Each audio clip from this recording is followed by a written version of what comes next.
we had a bit of a heat wave today, so I had planned on shooting this earlier in the day, but it was just too hot. Sometimes when I turn on my air conditioning in my home, it's kind of loud. So I'm struggling against the air conditioning, trying to get you guys the best audio that I can produce. So even if I have on my clip-on mic, it's still kind of loud, the air conditioner. So what I decided to do was it cooled off later this evening. So I'm out here in the backyard again. And what I want to talk about, this won't be as long as my usual one. What I want to talk about, I've been thinking about it today. I just helped a actress who is also a producer create her very first short film. Now her purpose of her short film was to use it as a proof of concept. And what that is you shoot a short, or you shoot, it could be 30 minutes, could be 15 minutes, could be 10 minutes. Hers turned out to be about 10 minutes. And she had brought me on to direct for her because I've been wanting to collaborate with her for a while. So what we did is we shot a short, which we're going to use as a proof of concept. But I wanted to do this video because it made me start to think that a lot of you out there want to do a short film. And I talk a lot about actors doing their own short film and the importance of it. And one of the main reasons I always tell actors to do their own short film is because they learn the whole process from beginning to end. So you are involved with everything. You're not just showing up and doing your dialogue, or if you've done some extra background work, you may want to look around on the set and try to learn as much as you can. But there's nothing that can compare to shooting your own short film. And it's not saying that you have to shoot this short film because it's going to be a brilliant piece of cinema. It's going to win an Academy Award for the short film of the year, or you're going to put it on YouTube and you're going to get millions of likes. This is a short film that you're going to shoot.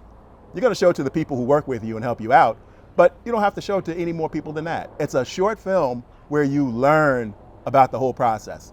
So what I did was I took some notes and I put together some points that I wanted to make sure I cover. And I always have my trusty phone right here so I can stay on point, because I have a tendency to go off track like I'm doing right now, as a matter of fact. Let's see. So I want to start with a scene, not a saga. Keep it short and simple. One location, 2 characters, 3 pages at the most, and think you want to make something that's doable. So a lot of that's great information. You want to have one location. You can even shoot it in anybody's house, somebody's apartment, somewhere that you have complete access to. You want to have 2 actors at the most, you and a partner, or it could be, if you just want to be behind the scenes, you could have yourself as director and camera person and have 2 actors in the scene. So however you want to do it, but keep it small. 2 actors should only be in the scene. You want to have maybe 3 pages of correctly scripted dialogue. And if you don't know how to format a screenplay, there's plenty of places online that can show you how to do proper screenplay formatting, because you want to get used to that. You don't want to just write it in a Word document. You want to get used to, and even if you do write it in a Word document to start with, what you want to do next is put it into a proper screen format. Pardon me, these gnats out here drive me crazy and I can't ignore them, mosquitoes. But anyway, you want it in proper script format. And the reason for that is that you're going to learn how many pages it takes and how much time it takes to shoot a page of perfectly scripted dialogue and action. So you don't want to go overboard. You want to have 3 perfectly scripted pages, set up in proper script format. And you want to shoot those 3 pages, and you want to be able to get it done within a short amount of time. And you don't want to put the burden on your actors where they have to memorize a bunch of dialogue. You want it to be simple. It doesn't have to be elaborate dialogue. It doesn't have to be long speeches. It can be a back and forth. You can come up with something that really happened and just change the names. It could be something as simple as a conversation over a board game, a conversation over a card game. Maybe you're cooking breakfast in the house. So something really simple. Let's go to the next one. Write what you can shoot. Now, that's obvious a lot of times, but sometimes when you start to write and you're just starting, you get excited and you want to write a whole bunch of content. You want to have a big battle in the house. You want to have, a shootout in your living room. Write something simple, because remember, the purpose of this is to learn the whole process. You want to learn everything. So you want to write something that's easy to be done, and so that you can look at it and you can critique yourself and say, what did I do wrong? What should I have done? What did I need to plan more on? Did we need to do a more rehearsal? Did we need to write a better script? Was my editing weak? Was my lighting weak? Was my sound weak? So don't get carried away with writing, action scenes and fighting scenes and struggling. You want to have a nice dialogue scene that can be shot and edited traditionally. Let's see what's next. Smart cast. Work with friends who will actually show up. Talent is great, but commitment wins every time.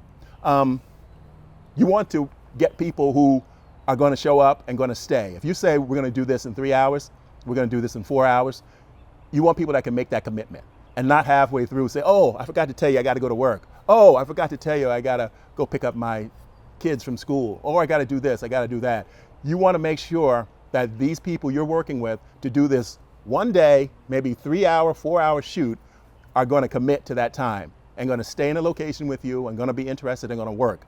So you need to find people who are reliable, people who you can trust, maybe people you helped in the past. So make sure you have friends that are committed to helping you do this. And again, if they shoot it for you and they want to use it for their demo reel, make sure you give them a copy. Even if something happens and it's not as good as you think you want it to be, if they're an actor, they can take just one little piece of the scene out and that could be something on their demo reel. So don't hold back. Make sure you give it to them if they want it. Let's see, what's this one? Use what you have. Use your phone to shoot with. Use natural lighting. Use cheap mics. Keep the windows out of the shot. Don't wait for the perfect gear. Don't say I can't shoot this short film because I don't have the newest Blackmagic camera, or I don't have the newest Sony Cinema camera, or if I just had this microphone, I could shoot. You don't even have to have a microphone, because this is something you're using for the learning process. When you hear the dialogue sounds hollow, when you're shooting and the mic is all the way, camera's across the room, and the camera's mic is all the way across the room, and you can't hear what they're saying, you're going to learn. A quick fix for something like that is if you're shooting on your cell phone and you don't have extra mics or a boom mic or a shotgun mic or a clip-on mic like I'm wearing right now, when the dialogue comes, you get the camera really close and you let the person talk to each other, shoot interesting shots, creative shots, and they're close to the camera like this and they're saying the dialogue, even if they whisper, man, this is a hard day. I don't know how I'm going to get through this. I wish you had told me that this was going to be a 3-hour shoot because I have to go to work. So whenever you're doing dialogue, you can get the camera close so that the camera can see the faces and the camera can hear the sound. So there's always ways to work around limitations on equipment. Because again, you're doing this short film so that you can learn the whole process. You're going to learn the writing, the casting, the shooting, the editing. You're going to learn what to do and what not to do. And the more you know, even as an actor, the better you're going to be when you're on the set. You're going to be more confident. You're going to know what people are doing. You're not going to be thrown off by the cameraman or the lighting man or the sound man or all these people staring at you while you're delivering dialogue. You're going to be able to zone out and forget about them and bring your character to life because you know what's going on. And you have the faith that the producers and the camera people and the sound people and the director and the makeup person and the wardrobe person, they all know what they're doing. You won't be worrying about that because you will have been through the process. You will know that, the basics of what they're doing, and you will have been through that process. So it's strong. Even if you don't want to be a filmmaker, even if you don't want to be an editor, a sound person, it's good for you to learn the whole process. Let's see what's next.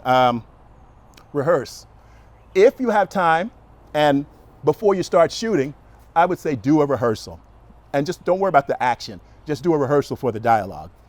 Maybe you'll want to, it's a short scene, and maybe if there's some dialogue, action where people walk in and sit down or they're playing cards, you could go through the whole thing. Do it like you're doing a play where there is no cuts, there is no camera there, so you just live it out, and that's your rehearsal. Do a couple of rehearsals, don't just start. Even if you just rehearse the dialogue, make sure that you and your scene partner are comfortable. And worst case scenario, if your scene partner or the two people you pick don't know the dialogue, find a way to creatively hide the dialogue. Sometimes when actors would show up for demo scenes that they were paying me to shoot, which I never got my mind around, and I can't still get my mind around it, but they would show up for demo scenes to put on their reel to try to get cast in projects, and they wouldn't know the dialogue. So what I would do is I would be creative. I would give them a magazine to read or a book to read, and the script would be hidden inside that. Or sometimes I would have dialogue on a couch or a table right outside a frame so they could pretend like, oh man, and they can look down and take a peek at the dialogue and then look back up and deliver it. So there's always ways where you can hide scripts if, unfortunately, a person shows up and they're not prepared. They don't know the lines. So don't think that they have to be completely off book. You could have both actors with magazines and they're reading magazines, but the dialogue is hidden inside the magazine. So there are always ways around it. Don't let anything stop you if you decide to make your first short film and it's for you to learn. It's not going to go to the Academy Awards. It's not going to go, to Sundance. You may not even want to put it on YouTube, but get it done. Don't let the dialogue or any technical things stop you. Pick a shoot day. Now, this is something that a lot of people don't do. You need to talk with your two actors and both decide, okay, I'm off work on Sundays, I'm off work on Sundays. I go to church, or I go to synagogue, or I go wherever. I go to the park with my parents, and I'll be home by 2. So both of them are available from 2, 3, 4, 5, 6, maybe 2 to 6, or 2 to 5. So you want to coordinate that. You want to set a firm date and get a commitment.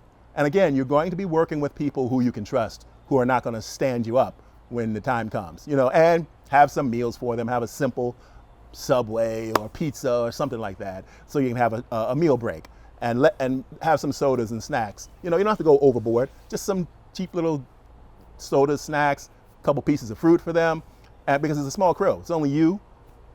You might be the cameraman, sound man, lighting man, and everything, and those are your 2 actors. That's all you need, 3 people. So have some snacks for them, have some lunch for them, and get a commitment of time. Don't just leave it up in the air. Well, I'll call you on that day and see if you're still available. No. If you want to do this right and you want it to turn out the best as possible, plan it, schedule it, get a commitment. And that way you'll have something that you could be somewhat proud of. You never know. It may turn out to be something good, and you may decide, oh yeah, I'm going to do more of these because I did learn something. I learned this technique, I learned that, and you're going to look at it and you're going to evaluate it and see how you can make it better next time. Let's see. Don't skip the edit. Don't just shoot it so that you don't have to edit, where you're panning back and forth between people. Shoot it traditionally. What I do a lot of times, and I've been a filmmaker for many, many years, over 35 years, and what I do is I always get my basic coverage. I'll do a master of the whole scene, like if the actors are on stage. Then I'll go over somebody's shoulder, looking at the person they're talking to, and then over the other person's shoulder, looking at them. And then if, say for instance, they're playing a chess game, then you're gonna get a cut in, which is their hands moving on the chessboard. Say if someone looks at the clock across the room, you may have them look at the clock, and then you get a cutaway of the clock. A pet walks in, and you're petting the pet. You look down and you'll see the dog or the cat. So think about what you want to shoot and shoot to edit. Don't just try to make it easy on yourself and shoot one wide shot. So you want to shoot to edit, because that's the way you're going to learn. You're going to learn about editing. You're going to learn about composition. You're going to learn about framing. So this is all the basics. This is the basics, and that's why you're doing this, so that you can learn the basics. And as an actor, you need to know the basics. Basics of acting and the basics of filmmaking, so that you know why someone's asking you to do something. You may have to repeat a certain line on the set when you just did the whole scene, and they want an extreme close-up of you saying a couple of lines. So learn the process. Do the process. That's the best way to learn it. And then, even if it's not perfect, my last topic, even if it's not perfect, show it to people. Show it to friends, family, other actors. Just show it on your phone. Take a look at this and tell me what you think. If it's really short, they'll look. Go ahead and put it on YouTube. If you don't want the world to see it, put it unlisted or put it private. Show it to people, get feedback, get their comments, and ask for some criticism.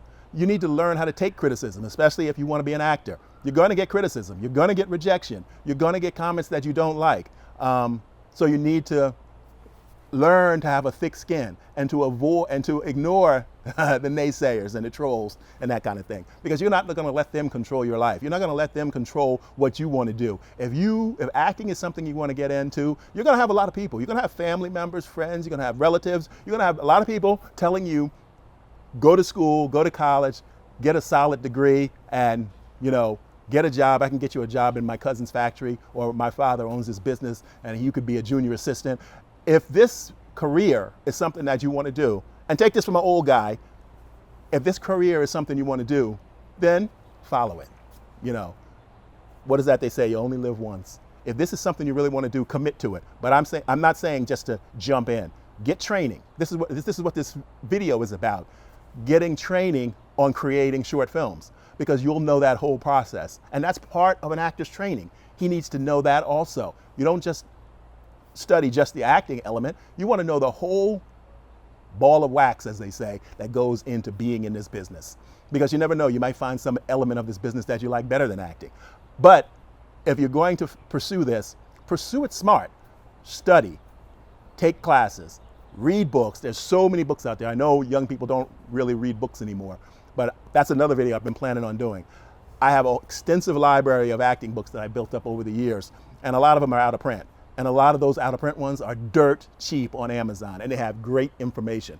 So one day I'm going to start, which is a series I plan to start here on YouTube, just going through real short episodes about a book that helped me. I'm going to show you the book, show you the title, show you the author, and I'm going to flip through a few pages. I'm going to read the book, but I'm going to flip through a few pages so that you can see what's in it. And one thing about the internet as opposed to books, the internet articles, mostly everything written on the internet is summarized. But you need to get into the habit of reading. I know a lot of people, younger people today, don't read as much as we used to before the internet. And everything you read is probably summarized or just headlines.